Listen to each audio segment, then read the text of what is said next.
The night my sister's best friend asked me to kiss her, I was standing in my garage with engine oil on my hands and a broken headlight in my lap. Her name was Olivia Hart, and for nearly 10 years, she had been part of my family in the way some people become permanent without anyone officially inviting them to stay. She had been there for birthdays, Christmas dinners, Sunday barbecues, and every late-night argument my sister Maya needed help surviving. To me, Olivia had always been simple. She was Maya's best friend, familiar, sarcastic, impossible to impress, and completely off-limits. At least that was what I had told myself, until she appeared in my garage doorway wearing a red dress and an expression that looked nothing like the confident woman I had known for years. My name is Ethan Cole. I was 30 years old. I restored classic cars for a living, and I had never seen Olivia look nervous before that night. She leaned against the doorway and watched me tighten the headlight casing.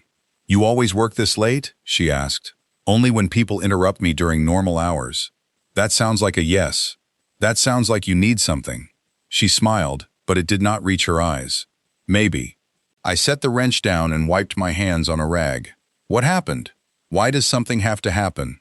"Because you are wearing a dress that looks expensive, you have been standing there for 2 minutes without insulting my garage, and you keep twisting the ring on your finger." She immediately stopped touching the ring. It was not an engagement ring, just a thin silver band she always wore on her right hand. "I have a favor to ask. That sentence has never ended well for me. This one is strange. That improves nothing." She took a breath and stepped inside. The garage smelled like metal, gasoline, and the coffee I had forgotten on the workbench hours earlier. Olivia looked completely out of place in the middle of it, but somehow she had always been good at making any place feel like it belonged to her. "Do you remember Marcus?" she asked. I did. Marcus Lane had been Olivia's boyfriend for 3 years. He was charming in public, careless in private, and convinced that apologies were unnecessary if he bought flowers afterward. They had broken up 8 months earlier when Olivia discovered he had been telling people they were taking a break while still sleeping at her apartment 4 nights a week. She had ended it without drama. No screaming, no public revenge. She packed his things, changed the lock, and told Maya she was fine. Olivia was excellent at being fine. "Unfortunately," I said, "he is getting married."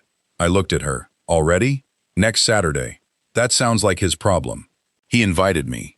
I stared at her. "Why would he invite you?" "Because his fiancée thinks we are all mature adults." "Are you?" "Not tonight." I tried not to smile. "You are not going." I already said yes. "Why?" She looked away. "Because Maya told me refusing would make it look like I am still hurt. Maya gives terrible advice. She also said going would prove I have moved on." "Have you?" Olivia's jaw tightened slightly. "That is not the point." "It feels like the point." She walked toward the workbench, picked up my cold coffee, smelled it, and made a face. "This is disgusting." "Thank you for the update." She put it down and turned toward me. "Marcus is going to look at me like I am still the woman he left behind." "You are not. I know that." "Then why do you care what he thinks?" "Because knowing something and feeling it are not always the same." That answer quieted me. Olivia folded her arms, but the movement looked more protective than defensive. "Everyone at that wedding will know our history. They will look at him with his new wife and then look at me alone. I can already imagine the expressions. You do not have to prove anything to them." "I know." "Then do not go." "I need to go." Her voice was firmer now. "I need to see him and realize he does not have power over me anymore." I leaned against the car beside me. "Where does the favor come in?" She looked at me for a long moment. "I need you to kiss me." I thought I had misheard her. The garage seemed to become completely silent. Even the old ceiling fan above us sounded farther away. "What? I told you it was strange. You asked me to kiss you." "Yes? Why?" "Because I do not want to walk into that wedding wondering whether Marcus was the last person who ever wanted me." I stared at her. She continued before I could respond. "I know how pathetic that sounds.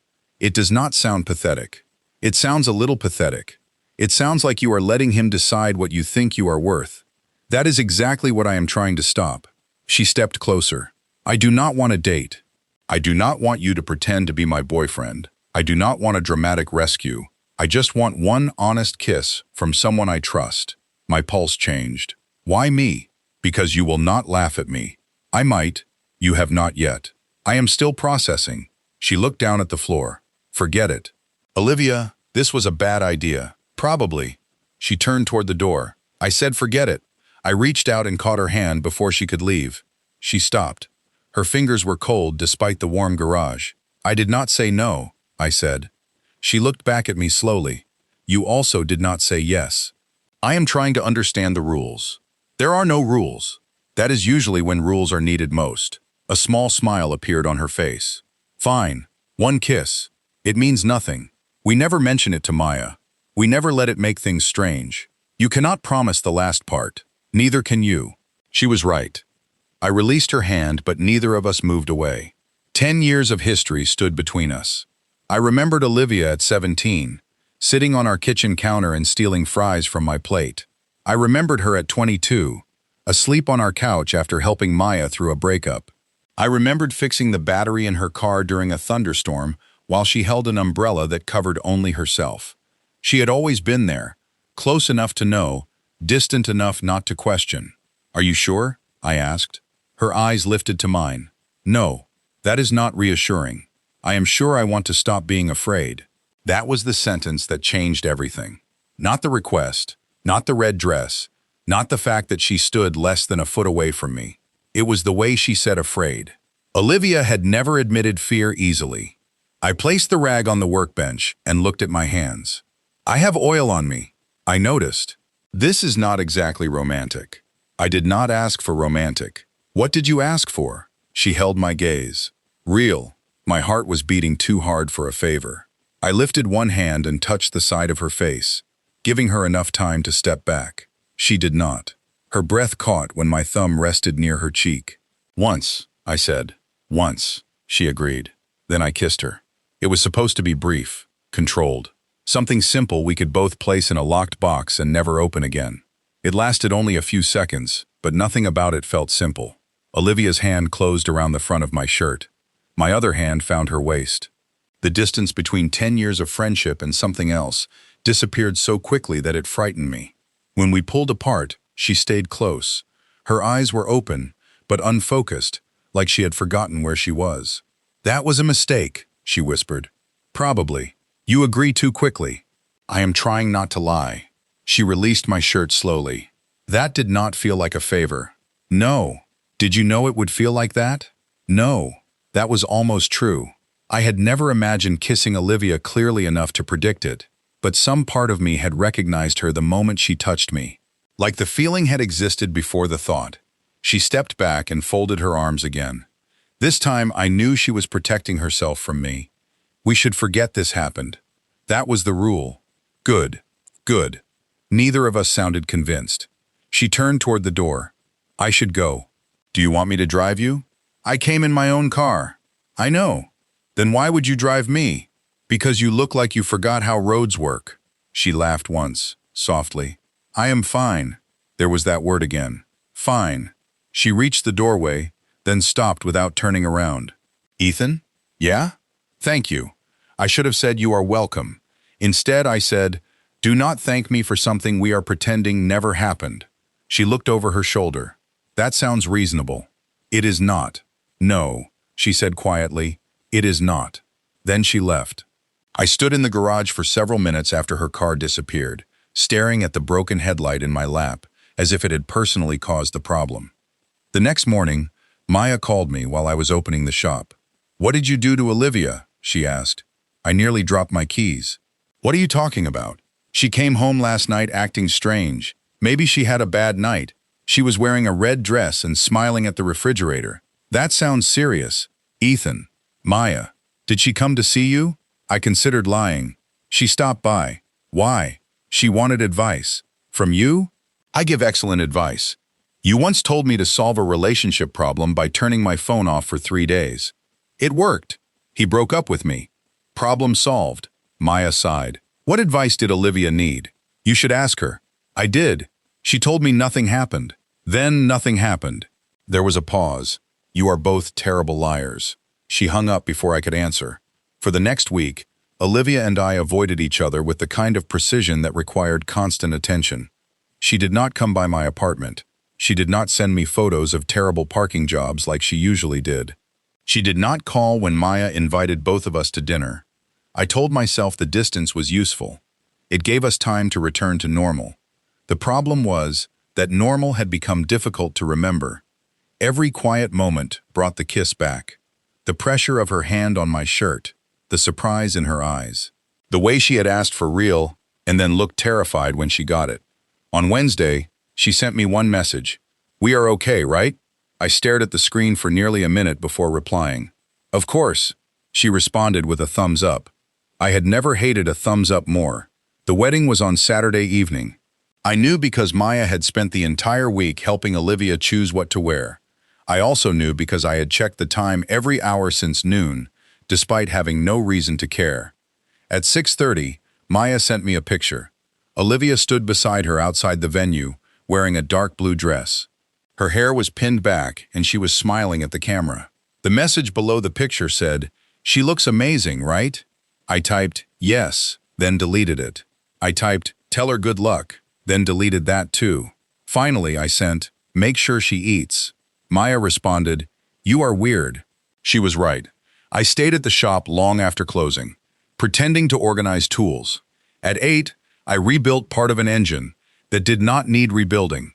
At 9, I made coffee and forgot to drink it. At 10:15, my phone rang. Olivia's name appeared on the screen. I answered immediately. "Hey." There was music in the background and voices around her. "Are you busy?" she asked. "No. You sound busy. I am sitting alone in a closed garage." That sounds emotionally healthy. "How is the wedding?" She was quiet for a moment. "Can you come get me?" I stood up. "Are you okay?" "Yes." "Did Marcus do something?" "No." "Did anyone say something?" "Ethan." Her voice changed. It became smaller. "Please just come. Send me the location. You already know where it is." I did. Of course I did.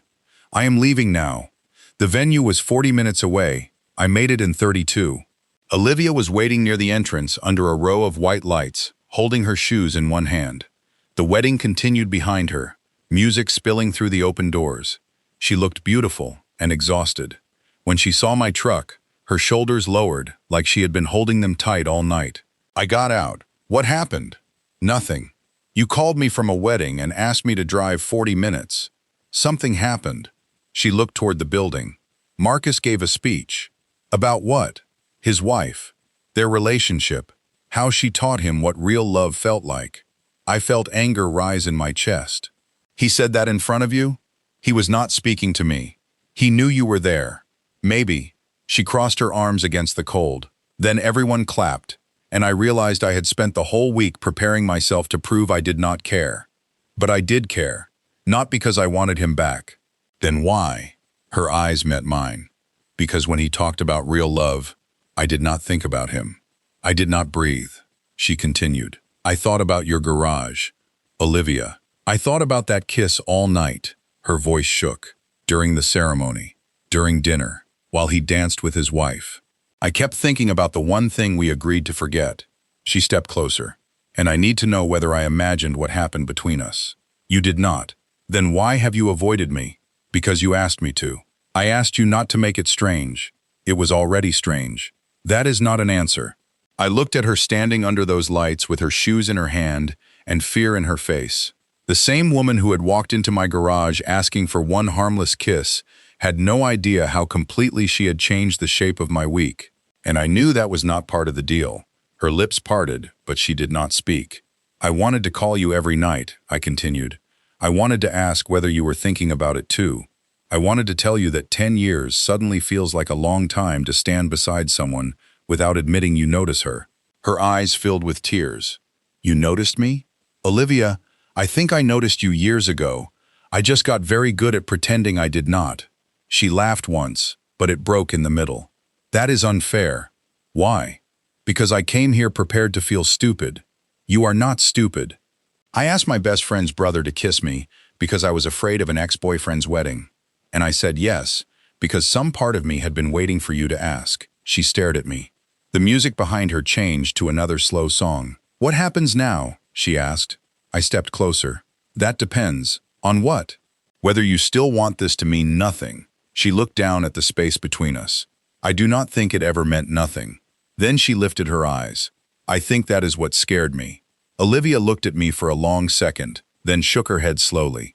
I kept telling myself it was just because I was emotional, because Marcus was getting married, because weddings make people nostalgic. I kept inventing reasons that had nothing to do with you. I smiled faintly. Did they work? Not even a little. She laughed through the tears gathering in her eyes. Every time someone asked me if I was okay tonight, I thought about your garage. Every slow dance reminded me that we never even got one. Every couple at this wedding made me realize the only person I wanted to talk to wasn't inside this building. She looked back toward the reception hall where music and laughter drifted into the night. Marcus kissed his wife tonight. She paused, and all I could think was that your one kiss felt more honest than 3 years with him. My chest tightened. Olivia, no, let me finish before I lose my nerve. She wiped beneath one eye and smiled awkwardly. I came here tonight determined to prove I had moved on. Instead, I spent 4 hours proving that I already had. What do you mean? I wasn't jealous of his wedding. She looked directly at me. I was jealous of everyone who got to go home with the person they loved. The words settled between us. For a second, neither of us moved. Cars passed on the road beyond the venue. Someone inside cheered as if another toast had just ended. The whole world continued exactly as it had before, while mine quietly rearranged itself. You know what's funny? I asked. What? I almost didn't answer your call. Her eyebrows lifted. Why? Because I thought seeing your name would make everything harder. Did it? No. I stepped closer until only a few inches separated us. It made everything obvious. She searched my face like she was looking for any sign that I was saying what she wanted to hear, instead of what I actually felt. Are you sure? She whispered. Because if you say this just because I had a difficult night, Olivia. I gently took her hand. I've spent an entire week pretending I don't replay that kiss every 5 minutes. She blinked. You replayed it too? Too? She looked away, embarrassed. I don't even know how many times, she laughed quietly. I was brushing my teeth on Tuesday and somehow started thinking about your hand on my face. Wednesday for me. What happened Wednesday? I was changing the brakes on an old Mustang. Romantic. I dropped a wrench because I remembered the way you looked at me afterward. She stared at me before covering her face with one hand. This is so embarrassing. For both of us. Good. She lowered her hand again. I'd hate to suffer alone. I smiled despite myself. That has always been your biggest concern. Exactly. We stood there smiling at each other until she suddenly frowned. There's one problem. Only one? Maya, I sighed. Yeah. She is going to kill us. Probably. Actually, she'll kill you first, because you're her brother. Then she'll kill you for surviving. Olivia nodded thoughtfully. That sounds fair. We both laughed, and somehow that simple laugh broke the last bit of tension between us. It felt familiar again, only different, better. She stepped closer until our shoulders almost touched. Can I ask you something? Always. When did you start liking me? I rubbed the back of my neck. Honestly? Please. I don't know exactly. Try. I looked toward the lights hanging outside the venue. Remember that camping trip Maya forced us to go on 5 years ago? Olivia groaned. The one where it rained for 2 straight days? Yeah. I remember you complaining about mosquitoes every 10 minutes. They were enormous. They were normal. Disagree. She smiled. What about it? You slipped climbing down those wet rocks. She nodded slowly. You scraped your knee. I remember. You laughed before you cried. She looked confused. Okay. Then you told Maya not to worry because you didn't want the weekend ruined. Olivia stayed quiet. I remember thinking that you spent so much time making sure everyone else was okay that nobody noticed when you weren't. She looked down at our hands. I don't even remember saying that. I do? That's when? Maybe? I shrugged. Or maybe it was before that. Maybe it was all the nights you came over to help my mom decorate for Christmas. Maybe it was every birthday you remembered when nobody else did. I smiled. Feelings don't usually start on one specific Tuesday. She laughed softly. Fair point. What about you? I asked. When did you start liking me? She smiled to herself before answering. You won't believe me. Try. Remember when my car broke down 3 winters ago? Outside the grocery store? Yeah, I remember. It was snowing. It was freezing. I called roadside assistance. They said 3 hours. She nodded. Then Maya told me she'd ask you to come because you knew engines. I remember complaining the whole drive. You did. She smiled wider. But you still came. Of course. You fixed the battery in 15 minutes. Lucky guess. Then you drove behind me all the way home just in case it stopped again. I shrugged. That seemed normal. Olivia looked at me with an expression I couldn't quite describe. Marcus never once followed me home after dark. I stayed quiet. You never made a big deal out of the things you did. She squeezed my hand gently. You just quietly showed up. Before I could answer, my phone buzzed. Maya. Olivia looked at the screen and immediately started laughing. Don't answer. She'll keep calling. She's probably wondering where I disappeared to. I answered and put the phone on speaker. Hello? Maya didn't even say hello. Where's Olivia? Olivia bit her lip to stop herself laughing. How would I know? I asked. Because someone saw her leave the reception talking on the phone. Interesting. Ethan. Maya. Don't Maya me. Olivia finally lost the battle and laughed out loud. There was complete silence on the other end. Then Maya spoke very slowly. Why is Olivia laughing? Neither of us answered. What did you two do? Olivia covered her mouth. I looked at the ground. Nothing. Maya gasped dramatically. Oh my God. Relax. No. Maya. I knew it! She shouted so loudly, we both had to move the phone away from our ears. I have waited 10 years for this. Olivia started laughing so hard, she had to lean against my shoulder. You knew? She managed between laughs. Everybody knew, Maya yelled. Mom knew, Dad knew, Mrs. Henderson from next door knew. The UPS driver probably knew. I looked at Olivia. Apparently we were the last two people. Olivia smiled through happy tears. Looks like it. I looked at her for a long moment. Yeah. Then, without thinking about Marcus, the wedding, or any rules we'd made a week earlier, I reached for her again. This kiss wasn't a favor. It wasn't about proving anything to an ex-boyfriend or surviving a wedding. It wasn't about fear anymore. It was about finally stopping ourselves from pretending that 10 years of almosts were somehow easier than one honest chance.